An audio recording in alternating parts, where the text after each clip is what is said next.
So yun, may dumating tayong parcel para kay Inok to. So anong nakaraan kasi, umorder ako nito para ilagay dyan sa cage niya. Actually dalawa to, yung isa naantay ko pang dumating. Ito, wooden, anong tawag dito. Yan, ito siya makabukyaw. So yan, meron na rin siyang pinaka lock para dun sa grills nung cage. So tara ikabit natin para merong tungtungan si Ino pag binibilad natin siya. Gusto na naman niya lumabas, ma-addict si Ino. Ayun, addict na siya lumabas. Gusto niya palagi na siyang gumagala. Kaya medyo ingat na rin ako, baka biglang makaalpas to. Kunin muna natin siya, lambingin natin siya. Ina. Marunong pa naman tumakas to. Halika na. Good bird. Kalilipad pala yun, ha? Gagawin lang natin tong cage mo saglit. Opo.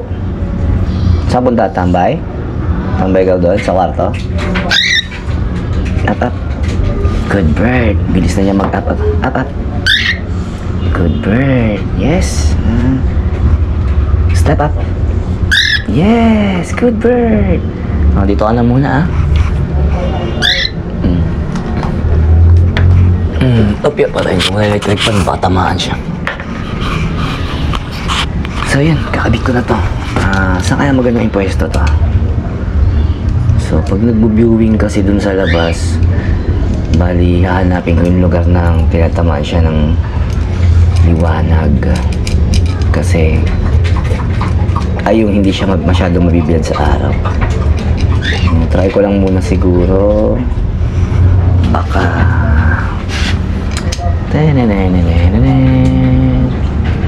dito siya madalas gusto tumakas eh.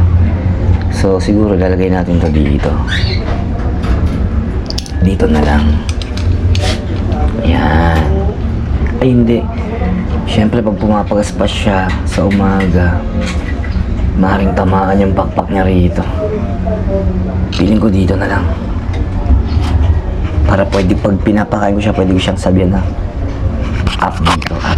Ayan, kanyari, tatawagin ko siya dito. Sabihin kong up. Dito siya.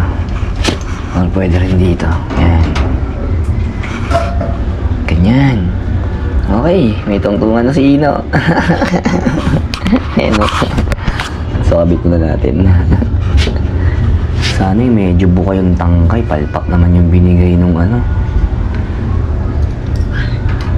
So, maganda kung buka yung pakpak eh. Ay, yung tangkay eh.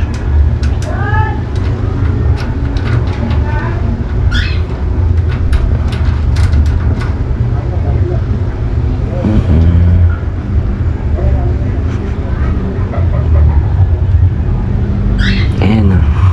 Matibay din. Matibay din siya. Kahit di ko na siya gamitan ng plies. Ayan. Tug.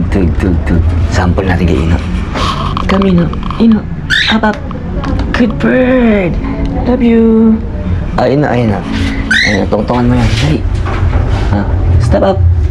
Ooh. Angas. Meron na siyang tungtungan. Ay, nilalaro-laro na niyo. Oh, ha?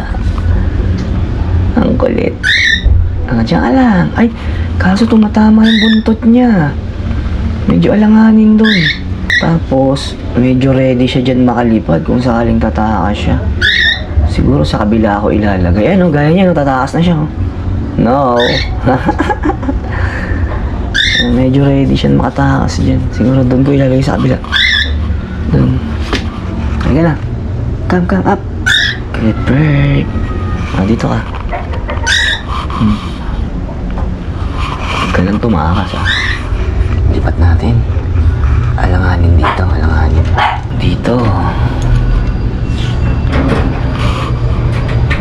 So yan, dito natin siya lalagay. So yan, okay na. Mas maganda siya dyan. So ito. Okay na tong ganito, yan. Okay. Mas kuwela dyan, mas maganda. So, patungtungin na natin si Ino. Up, up. Saan si Ino? Testing na rin, Ina. Dali, up dyan, up. Oh, diba? Diba? Meron kang bagong tungtungan. Mas mukhang komportable siya, oh. Ang cute. Mukhang komportable si Ino, diba? Oo. Karoon siya ng tambayan. Karoon siya ng tambayan niya. Ayan, meron na siyang tungtungan. Gusto niya rin, eh, oh.